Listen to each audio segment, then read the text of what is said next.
Hello everyone, welcome to AWA family. LPP में हम कुछ स्पेशल केसेस पढ़ने जा रहे बेटा, जिसके बारे में आपके टेक्स्ट बुक में बहुत कम चीज़ें गिवन है।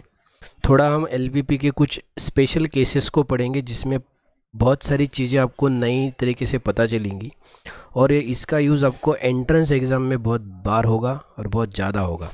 तो अच्छे से इसको समझने की कोशिश करो। इस टॉपिक का हेडलाइन है special cases of LPP.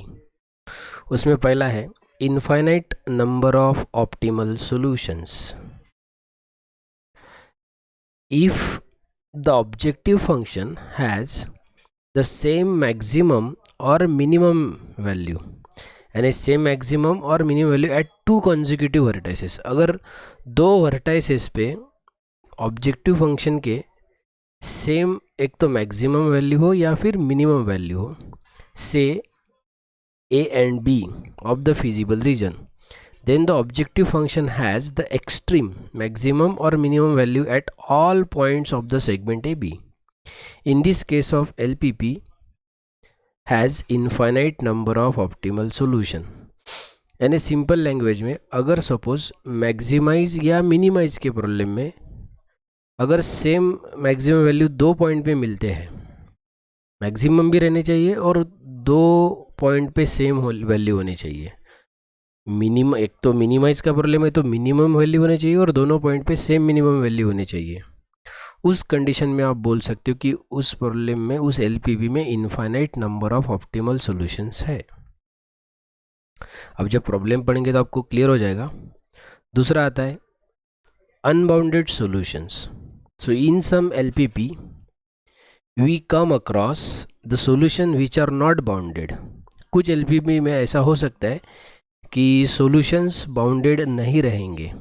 Hence the value of the objective function can be increase indefinitely. इसलिए ऑब्जेक्टिव फंक्शन का जो वैल्यू रहेगा वो इनडिफाइनेटली इंक्रीज होगा and therefore there is a no finite value. इसलिए वहाँ पे कोई भी फाइनाइट वैल्यू नहीं रहेगा within the feasible region. उसके बाद आता है इनफिजिबल सॉल्यूशन।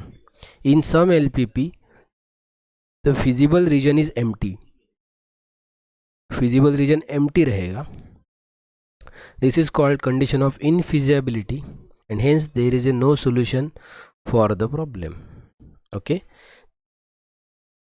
चलो तो हम इसी से करस्पॉन्डिंग कुछ प्रॉब्लम देखेंगे तो आपको कुछ चीज़ें क्लियर हो ही जाएंगी। So be ready for that.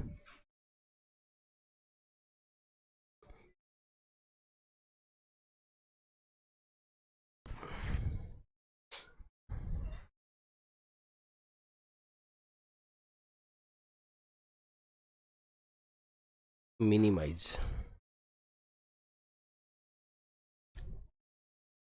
z is equal to 2x plus 4y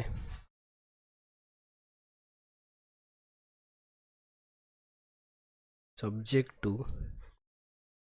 2x plus y greater than or equal to 3, x plus 2y greater than equal to 6, x greater than equal to 0, y greater than equal to 0. Show that minimum value of z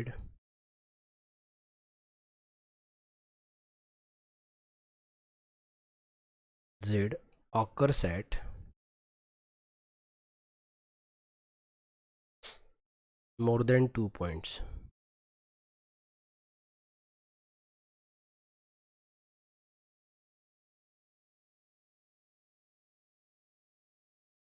have a look. चलो ये question के बारे में अच्छे से समझो। तो हम जनरली कोई भी प्रॉब्लम जब एलपीपी का ग्राफिकली सॉल्व करना चाहते हैं, सबसे पहले लाइन में हम इन इक्वेशंस लिखते हैं, बाद में इक्वेशन,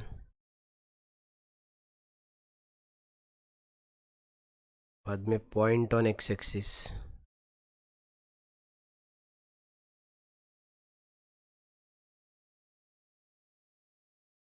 उसके बाद पॉइंट ऑन वाई एक्सिस, उसके बाद ओरिजिन टेस्ट, कोरोना टेस्ट नहीं बाबा, और उसके बाद रीजन। बोलो यहाँ पे पहला इन इक्वेशन क्या है, तो पहला इन इक्वेशन है 2x plus y greater than और equal to 3, 2x plus y greater than equal to 3। दूसरा है x plus 2y greater than और equal to 6। There are two inequations. तो इन इक्वेशन के भरोसे पहले इक्वेशन बनाएंगे। So 2x plus y equal to 3, उसके बाद x plus 2y equal to 6। Have a look. चलो point on x axis, point on x axis निकालते समय y की जगह 0 रखेंगे तो x का वैल्यू 3/2 आएगा। 3/2 का मीनिंग है 1.5।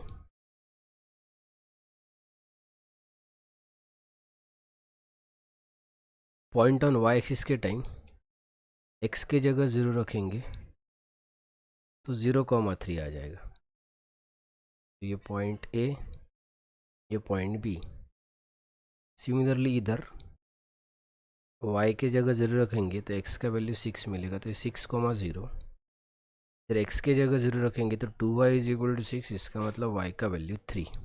सो टेक योर टाइम, ऐसा आना चाहिए। और जब बेटा आप यहाँ पे ओरिजिन टेस्ट की बात करते हो तो x और y की जगह 0 0 रखना पड़ेगा। तो यहाँ आएगा 0 ग्रेटर देन और इक्वल टू 3। तो 0 तो 3 से बड़ा होता नहीं है, इसलिए यहाँ पे नॉन ओरिजिन साइड आप लिखोगे।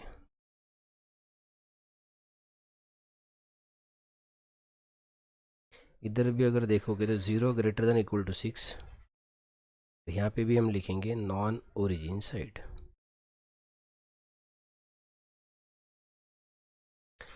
एक बार यहाँ तक कि हम आ गए ना बेटा, तो आगे का कंसेप्ट बहुत इजी है। But do not forget, problem में एक चीज़ और मेंशन है। कौन सी? प्रॉब्लम में लिखा है x greater than equal to 0, y is also greater than equal to 0। So इसका मतलब है जो भी फिजिबल रीजन आएगा वो फर्स्ट क्वाड्रेंट में आएगा, क्योंकि ये नॉन नेगेटिविटी कंस्ट्रेंट है। Non negativity constraints. Take your time. उसके बाद जब आप इसको ड्रॉ करना चाहते हो ग्राफ पे, तो मैक्सिमम और मिनिमम वैल्यू ढूंढ लो। तो x का मैक्सिमम वैल्यू 6 है और y का मैक्सिमम वैल्यू 3 है।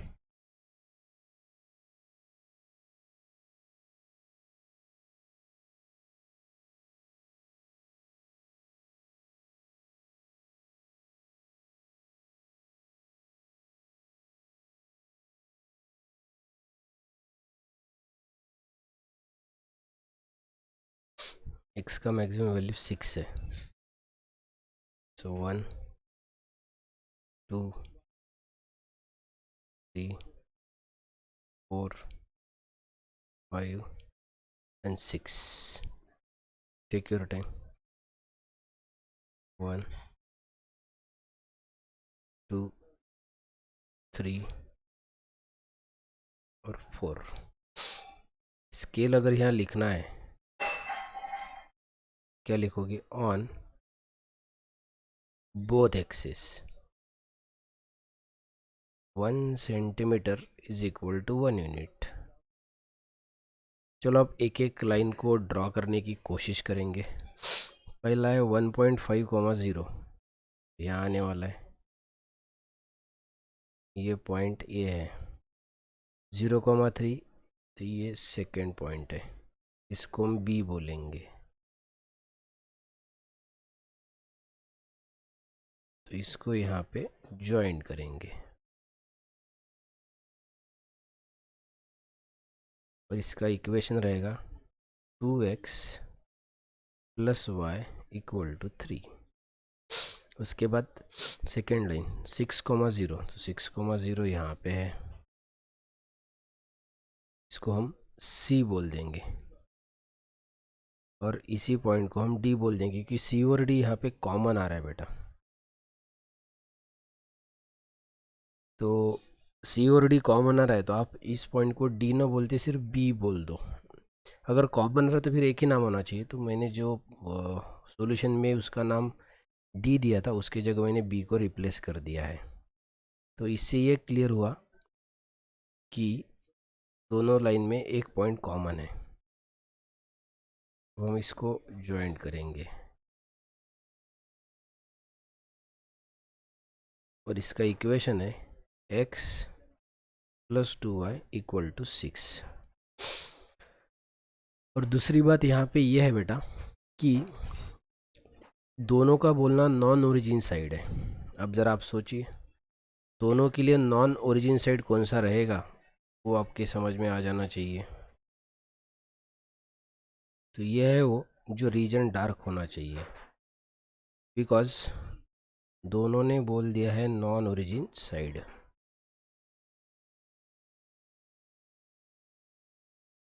तो ये रीजन डार्क होना चाहिए। दोनों लाइन के लिए नॉन ओरिजिन साइड कॉमन वाला यही है। ठीक है टाइम। और मुझे लगता है यहाँ पे जो कॉर्नर जो पॉइंट है जिस जो यहाँ पे फिजिबल रीजन में आ रहे हैं वो कौन से, एक सी है और एक बी है, बस दो ही है। तो अब यहाँ लिखोगे here feasible region here feasible region x axis, point C, point B और y एक्सिस।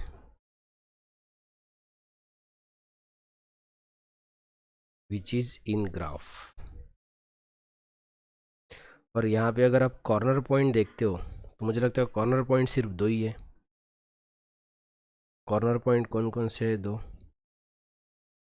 एक पॉइंट सी है और एक पॉइंट बी है। Corner point is point C, C के coordinate 6,0 and point B, B के कोऑर्डिनेट 0,3। और जब आप इस प्रॉब्लम का सॉल्यूशन निकालना चाहते हो जिसमें लिखा है minimise, that is z is equal to 2x + 4y। चलो हम एक एक पॉइंट को रखेंगे। तो पहले z एट पॉइंट सी रखेंगे। तो 2 × 6 + 4 × 0, तो आंसर विल बी 12। उसके बाद z एट पॉइंट बी, और b रखेंगे तो 0,3, so 2 × 0 + 4 × 3 and it gives you 12। तो आप ही देखो जो दो पॉइंट आ रहे हैं दोनों का वैल्यू सेम आ रहा है। इसमें अगर आप मिनिमम ढूंढोगे तो दोनों मिनिमम ही रहेंगे क्योंकि दोनों वैल्यू सेम आ रहे हैं। देखो यहाँ पे वैसे ज़्यादा भी वैल्यूज़ आ सकते हैं, 5 वैल्यू 4 वैल्यूज़, लेकिन अगर सपोज मिनिमम या मैक्सिमम ऐसे दो वैल्यू सेम पॉइंट पे आते हैं, देखो ना पॉइंट सी पे भी यही आ रहा है और पॉइंट बी पे भी यही आ रहा है।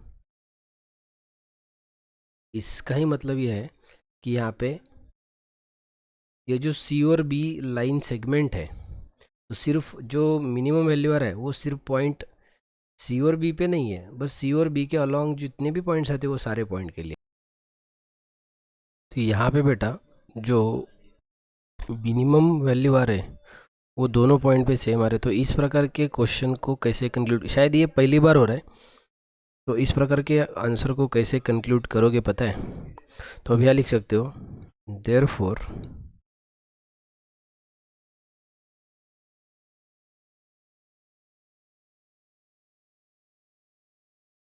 therefore z has minimum value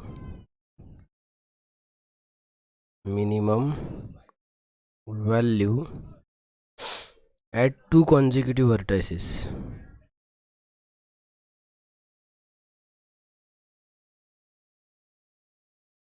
At two consecutive vertices C and B of the feasible region.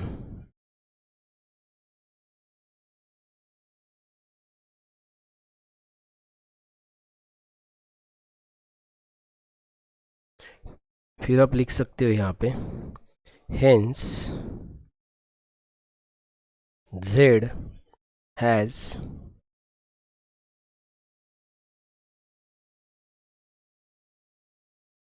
minimum value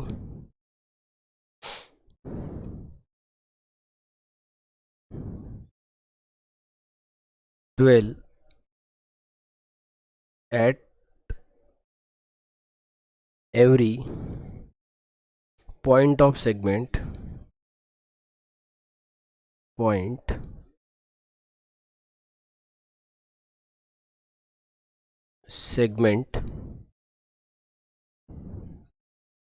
BC। यानी बेटा जो मिनिमम वैल्यू 12 आ रहा है वो सिर्फ पॉइंट बी और सी पे नहीं आ रहा है। पॉइंट बी और सी जो एक लाइन सेगमेंट आपको दिखाई दे रहा, बी से लेकर सी तक जो लाइन है उस लाइन के हर पॉइंट के लिए वो मिनिमम वैल्यू 12 आ रहा है। इसलिए आप यह लिख सकते हो दैट इज, अब मुझे बताओ बी से लेकर सी तक क्या सिर्फ 2 ही पॉइंट है? वहाँ तो इन्फाइनाइट नंबर ऑफ पॉइंट्स है, तो इसलिए आपके लिखोगे मोर देन 2 पॉइंट्स, क्योंकि क्वेश्चन में शो करना था minimum value of Z occurs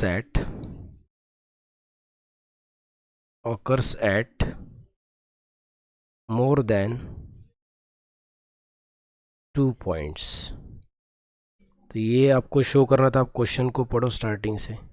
और जब बेटा मिनिमम वैल्यू z का 2 से ज़्यादा पॉइंट, 2 या 2 से ज़्यादा पॉइंट के लिए आता है, तब आप उसको लिख सकते हो, क्या लिख सकते हो? Hence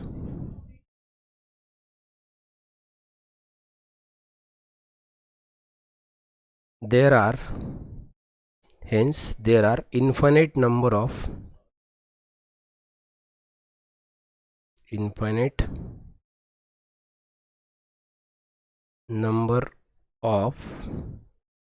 optimal solution, infinite number of optimal solution। तो जब भी ऐसा सिचुएशन आएगा बेटा तब आप समझ लो कि वहाँ पे infinite number of optimal solution रहते हैं। अब ये था पहला क्वेश्चन। इसी से रिलेवेंट एक सेकंड क्वेश्चन आप खुद भी ट्राई कर सकते हो।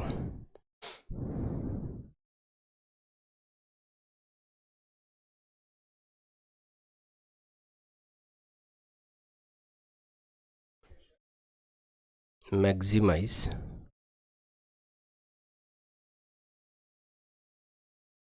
z is equal to 15x plus 30y subject to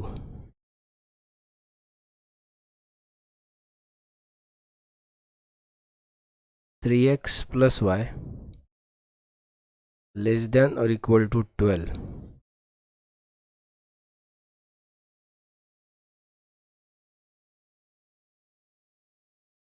x plus 2y less than और equal to 10, comma x greater than equal to 0, y greater than equal to 0। बस इतना ही गिवन है। और इस प्रॉब्लम में क्या होगा पता है? मैं आपको इसका हिंट दे देता हूँ, सॉल्यूशन क्या आएगा। तो z 150 आएगा, एक आएगा 2.8 कॉमा 3.6 के लिए, और z इज इक्वल टू 150 ये भी मैक्सिमम आएगा, यानी दो 150 दो पॉइंट पे मिलेगा, एक 2.8 कॉमा 3.6 और एक मिलेगा 0,5 पे। तो जब अगर ऐसा होता है तब इसका मीनिंग है infinite number of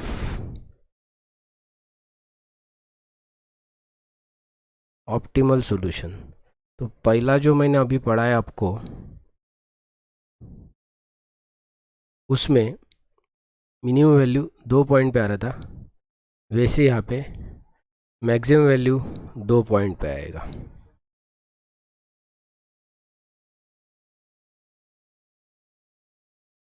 okay, so try this problem by your own, देखना आपका कॉन्फिडेंस बढ़ेगा।